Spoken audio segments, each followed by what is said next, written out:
Welcome to our session today of the Demand Gen Summit. Today, we're going to be speaking about how to leverage storytelling to create demand. My name is Jake Rennie. I am Chief Growth Officer and co-founder of Revenue Reimagined, and I'm with my friend here, Annie. Thanks so much, Jake. Really excited to be here. I'm Annie Mosbacher. I am co-founder and Chief Strategy Officer at Decoded Strategies. So we're going to dig right in. So here is a real truth that I think a lot of us face on a daily basis, which is that in any crowded market, it is really tough to get people to pay attention to your brand. Buyers are doing so much research on their own before they ever actually reach out to you as a company, right? So there is a lot of work that is happening behind the scenes before we have the opportunity to engage with our prospects or buyers.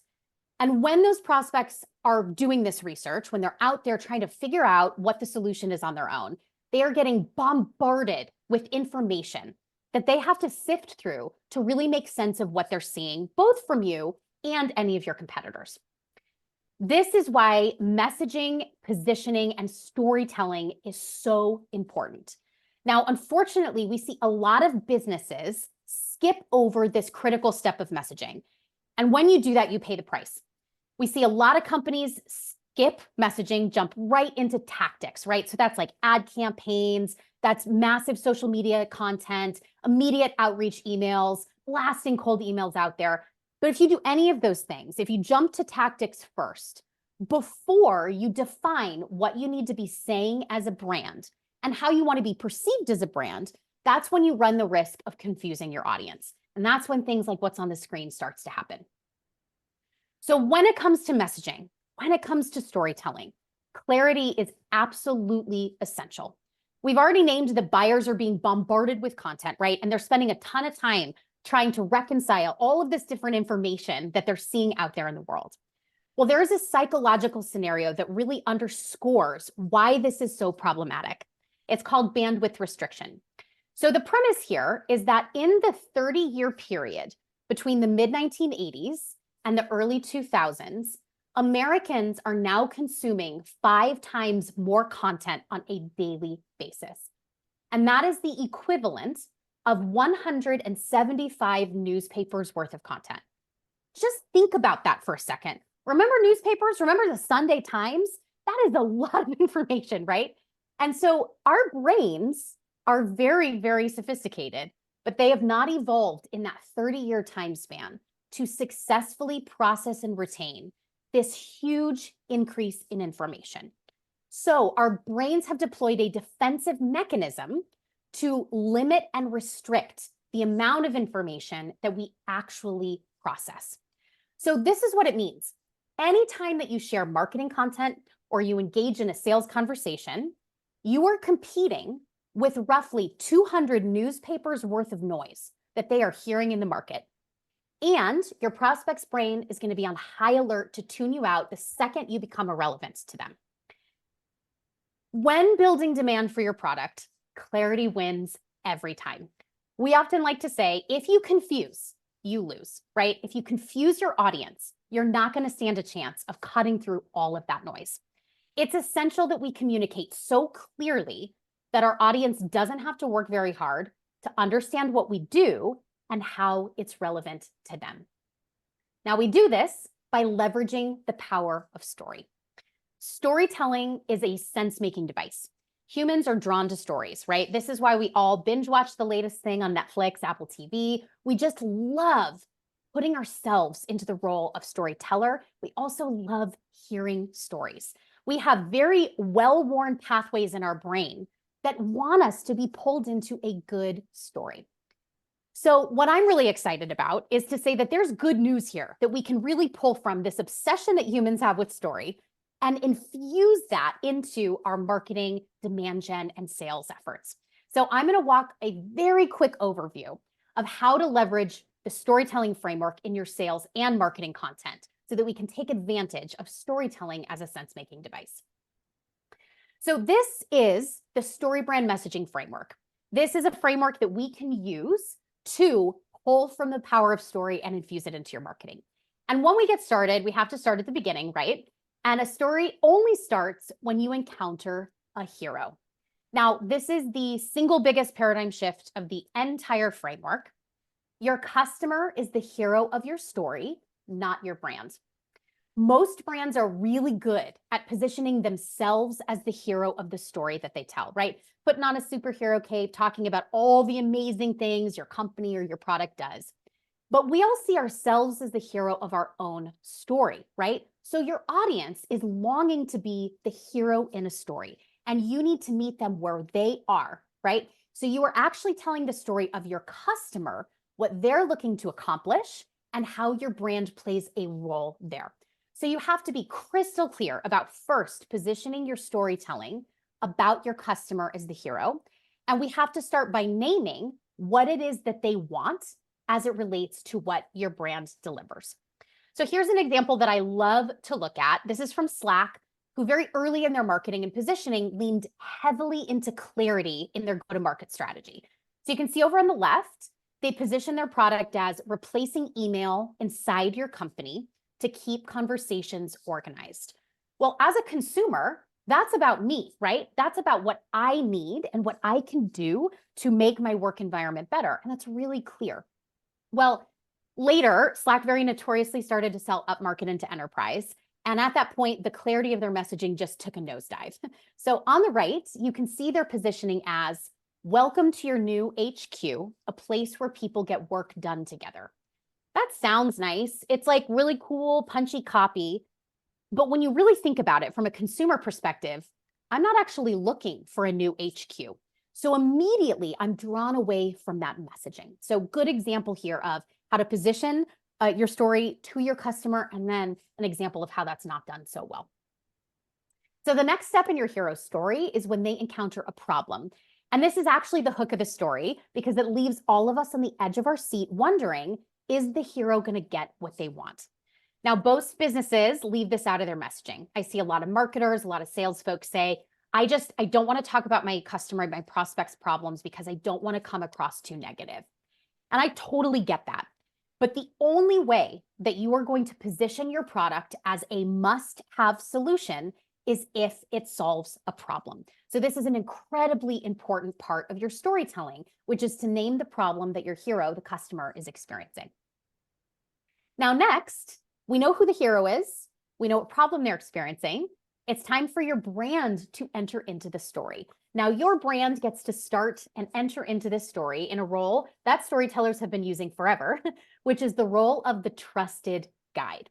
So there's an example I love here, which is one of the greatest stories of all time, Lord of the Rings. Now, in Lord of the Rings, we know Frodo is the hero, right? But Frodo's actually kind of a weak character. If you think about it, he's stuck and he's struggling. He really doesn't know what to do. So enter Gandalf. Gandalf says, hey man, I get it. I know how difficult this task is that you're faced with. I know it's really tough, but I have faced tough battles before, and I know what it's going to take for you to win. So there are two things that we can pull from Gandalf and that you need to do as a brand to enter in as the trusted guide. And those are to communicate empathy and communicate authority. And when you do that, you position your brand in the story as a trusted guide.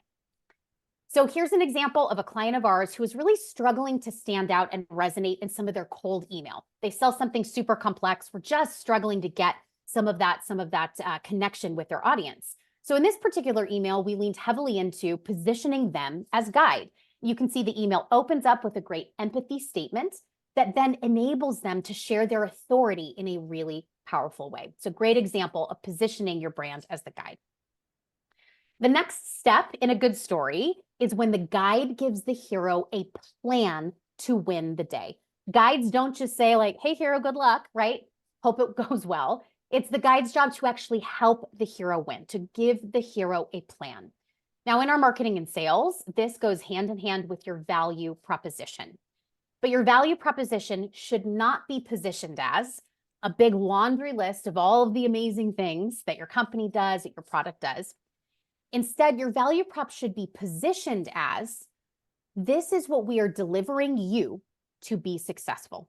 Hey, hero, here's what you need to be successful, right? It's a subtle positioning shift, but a very powerful one. So here's an example that I love to illustrate this. This is from the very beloved brand CarMax. They have a super loyal customer base, and this is how they've positioned their value prop, right? Now you can see here, none of this is actually about what makes CarMax incredible or great as a brand. It's all about what they're positioning their customers with, what they are delivering to their customers so that their customer can be successful. So it's a really great example. Now, the next step here, I think probably on a call with sales and marketers, we all know how important it is to have a clear call to action. The reality is most humans are incredibly good at ignoring problems, right? We deal with this on a daily basis when we encounter frustrations and we just don't do anything to resolve them. And so if that's happening at all on behalf of your prospects, that's going to be a problem. So this is your job as a guide to give a very clear call to action. Now, there is a mistake that I tend to see in a lot of demand generating content. Sometimes brands can lean too heavily into thought leadership content.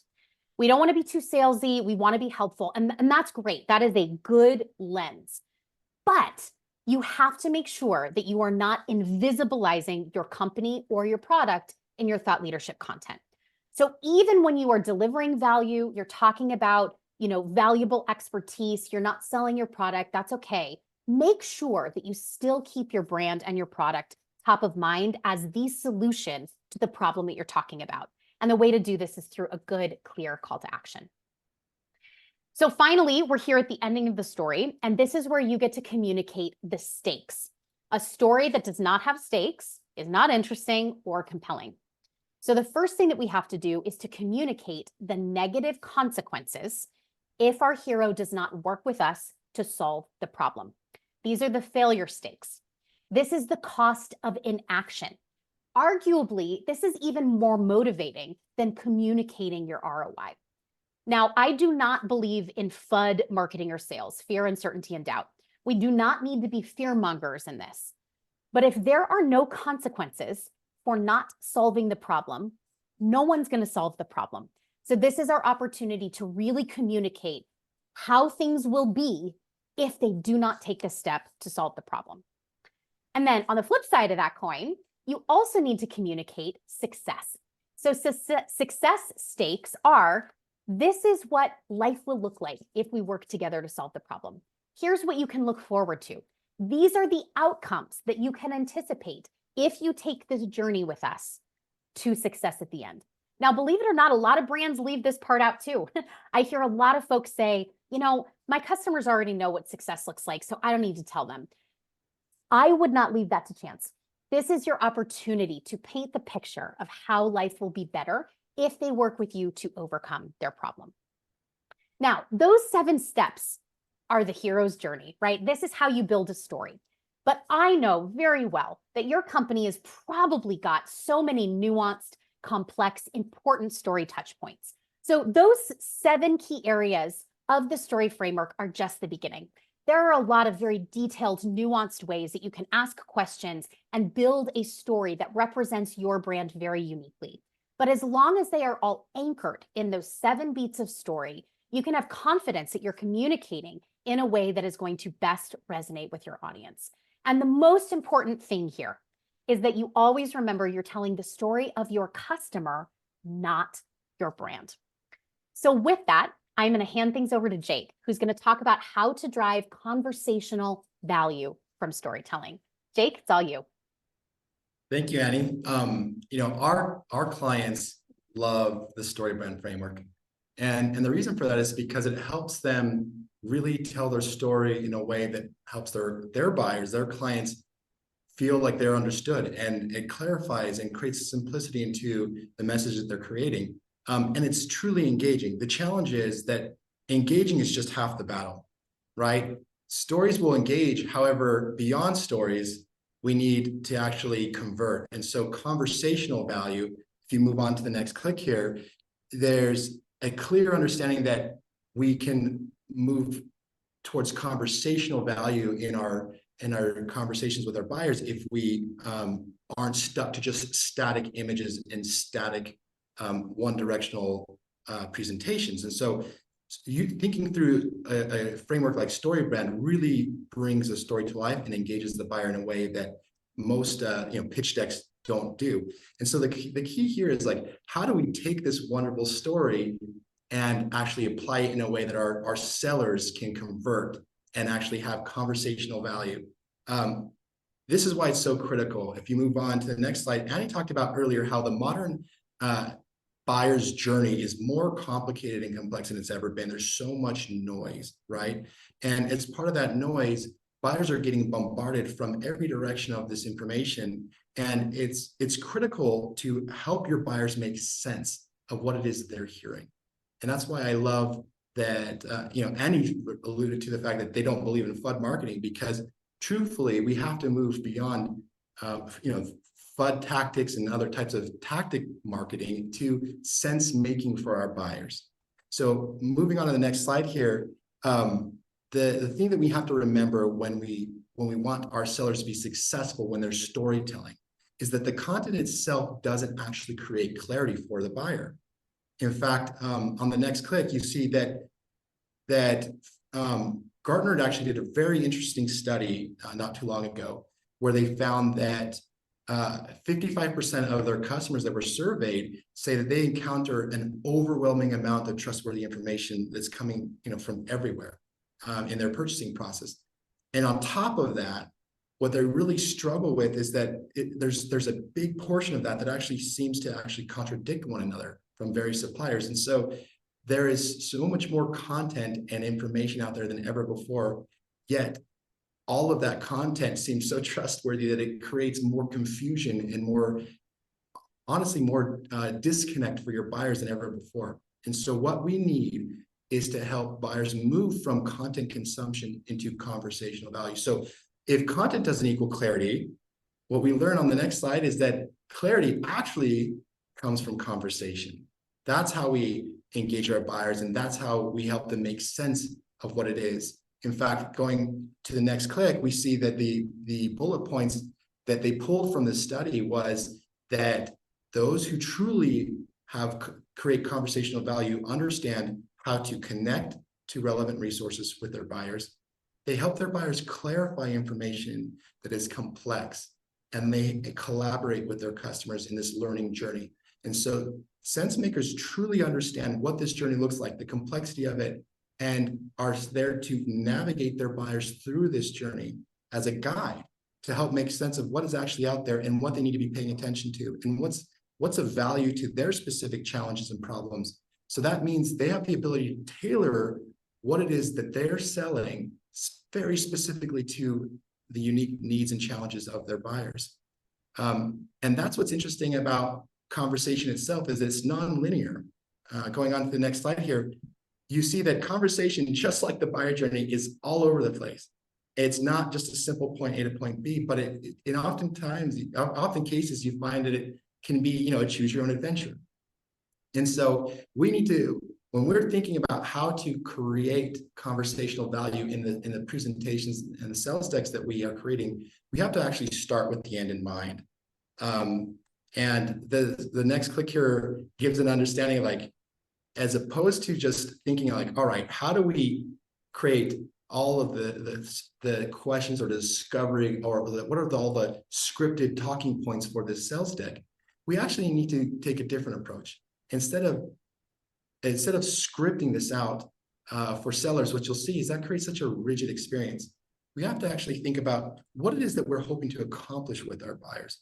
What is it that we're hoping to understand, and what is the goal from these conversations?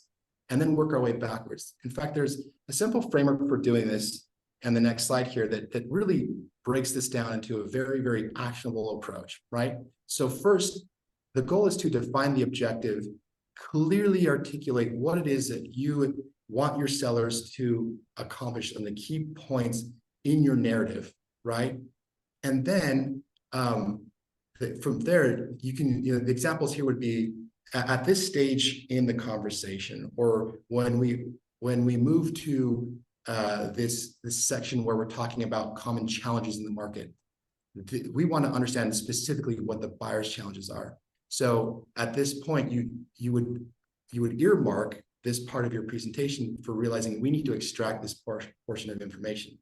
Then the next thing here you would do is identify the required information that is actually that you want to extract, right? So now that you know your objective, what do we need to determine the specific information that is required to actually extract and address each object and address the objective and guide the buyer effectively, right? Then you want to rank the identified information requirements based on the importance and the relevance to each stage of your narrative. So an example of this would be like, to understand their problems, we need information about the technical process that they have. What are their bottlenecks they're experiencing, and what is the impact or the implication that this has on their business, right? Then the next piece would be to collaborate on actually calibrating the right questions. And this concept of calibrating questions actually comes from Chris Voss. And what Chris Voss teaches is to develop calibrated questions, you need to think through questions that directly address information that is required. These questions are designed to encourage your buyer to reveal more information and help them to see the situation from a different perspective than they currently have. Examples of this would be clearly using open-ended questions. Do not use closed-ended questions for this tactic. And you want to start ideally with the hows and the what types of questions. These questions are specifically phrased in a way that help encourage thoughtful responses from your buyer. They're descriptive and help you understand how the buyer's process actually works, or how their thinking actually works, or where the challenge actually occurs. So you want to think through what are the calibrated questions for this specific moment in time to achieve the objective. And then the last piece here is then, okay, let's refine and integrate those questions into the slide presentation to create intentional pauses. So we review all these questions, ensure that there's a logical flow to these questions, consider the pacing that you want for the conversation, and make sure that there's a natural flow, okay? Then you identify the right moments to introduce each question into the slide deck. Where would it make most sense, right? And then you can create intentional pauses. And you allow for these pauses to be prompts for discovering conversation from your sellers. The goal, if you do this right, it will look like a seller is not reading through a scripted deck and flying through each and every single slide. I see this all the time with sellers. They get a new deck, they feel like they need to like memorize a pitch, and then they go practice and they just mow through. And then what you'll see, most seasoned sellers won't even do it because it doesn't fit their style and they just throw it away. And that's where we end up with the consequence of Frankenstein decks from sellers, because it doesn't match their style and not feeling they're getting conversational value. So the right way to do this is making sure that you think through these specific stages. So ultimately, going back to the idea is you start with the end in mind.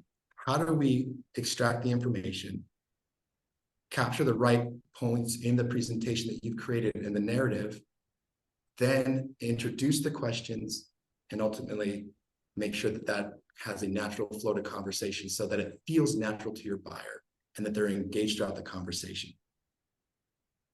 Now, moving on, the next piece here is that it's also equally important to make sure that we're teaching sellers how to operate instead of just what to think, right?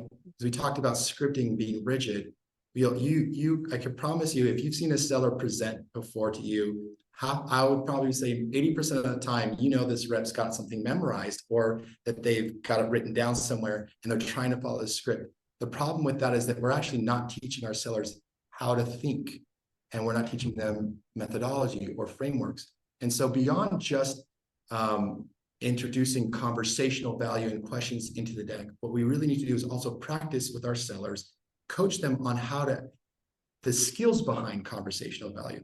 So what does that look like? One thing that I like to focus on, and there's many, but one key thing I love to really work with my sellers is nailing and mastering the concept of tone. Tone is more than just the volume of the way we speak, but it starts with understanding pace. We talked about pace earlier. It's critical to create certification programs as you're introducing new decks into your sales organizations and wanting sellers to master these storytelling methods by also measuring their ability to pace the conversation. Slow down, emphasize particular points, allow for silence, right? Match the buyer's pace. Oftentimes we see sellers who don't know how to mirror the pace of their buyer and tend to either speak too quickly or slow way too, it was slowed down way too much. Another thing is to teach sellers it's okay to have silence. Leave room for that silence in the conversation, because oftentimes silence allows for something very magical to happen. It allows for buyers to actually sit and think about the question, ponder, and divulge deeper information that you may not have gathered. You see a lot of sellers get nervous in moments of silence and try to fill that silence with their own dialogue. The only problem that does is that it takes away that moment for that magic to happen and continues through a forced narrative. So teach sellers to embrace silence. The next thing is enthusiasm. Well, a wonderful concept on enthusiasm is just to always use enthusiasm to build and pace energy for the conversation. Avoid speaking monotonously, right? Do not use uptalk either, right? A lot of sellers, you'll notice they get into a rhythm of a robotic tone, and they sometimes even, especially younger sellers, they use this uptalk where they end every sentence up like this. And it sounds like a question and less of a statement, right? Like it's very confusing for the buyer because it feels like, are you confident in the way that you're speaking, right? So aim to add just 10% more in those conversations and give a little bit more energy. Now, finally, volume. And I noticed that I duplicated my bullets here, but the key with volume is that volume is an important way of pulling a buyer in sometimes and getting them to slow down and listen. And so it's a powerful tactic that not everything always has to be up here, right? But in certain moments, you can slow down, pace the conversation, lower your voice, and draw in the buyer. Especially over Zoom, this works really well because we don't have the same benefit of being in the same room and being able to read body language. And so one way that we can draw people in is by slowing down. And oftentimes this triggers the mind to think something important is being said. I need to listen. So there are beyond just tactical approaches to building conversational value into your presentations. Don't forget to actually coach to the behavioral skills of your sales teams. These are just 4 skills amongst many out there that are required of sellers to differentiate them from good sellers and the professionals. And professionals know this and are able to utilize these types of skills to really help their buyers make sense of the information that they gain in the conversations with you. So with that being said, we really are excited for the opportunity to be sharing this with you all today. And thank you for having us at the Demand Gen Summit. If you'd like a copy of this deck, please reach out to Annie or myself, and we'd be happy to share it with you. Annie, anything else you want to say before we wrap up? No, other than I'm just going to be thinking about my volume and enthusiasm forever. Jake, that was so helpful. What a great overview. So just to echo what Jake's shared, thank you all so much for watching this. We're so thrilled to share this with you. Happy to send the deck over. So just reach out if you got any questions for us. Thank you all so much. Bye.